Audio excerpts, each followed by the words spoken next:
এখানে দেখো tasty tasty local chicken বানানো হচ্ছে, এইদিকে আলু ভেজে রেখেছে। এই হলো আমার বড় নন্নাস, আমার ফেভারিট নন্নাস। কেন আলু খাচ্ছ? আর আজকে আমি এসেছি আমার বড় নন্নাসের বাড়ি, তো কেন এসেছি ওটা আমি বলছি, দাঁড়াও। এদিকে চিকেনটার কালারটা যে এত সুন্দর এসছে, মানে ওর হাতের লোকাল চিকেন মারাত্মক টেস্ট। তো এটাই বলছিলাম আমি এসেছি।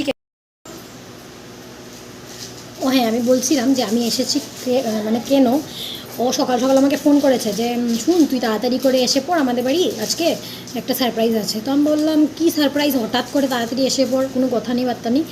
তারপরে এসে দেখছি যে সারপ্রাইজ হলো এটা যে ও লোকাল চিকেন বানাচ্ছে। কারণ কি আমি মানে লোকাল চিকেন খেতে অনেক ভালোবাসি, আর ওর হাতের লোকাল চিকেনটা মানে খেতে বেশি ভালোবাসি, কারণ কি অনেক টেস্ট বানায়। তার জন্য মানে জিজু এনেছে যখন, ও তাড়াতাড়ি করে আমাকে ফোন করলো। তো আর আমি তারপরে এসে দেখলাম যে এটাই আমার সারপ্রাইজ ছিল, যে লোকাল চিকেন বানাচ্ছে। তো আজকের খাওয়া দাওয়াটা দিদি বাড়িতেই হবে, লোকাল চিকেন দিয়ে আরও অনেক কিছু আইটেম বানিয়েছে। তো আমি দেখাচ্ছি নেক্সট কী কী আইটেম বানাচ্ছে, আমি নেক্সট ভিডিওতে তোমাদেরকে শেয়ার করবো, ঠিক আছে? Bye bye.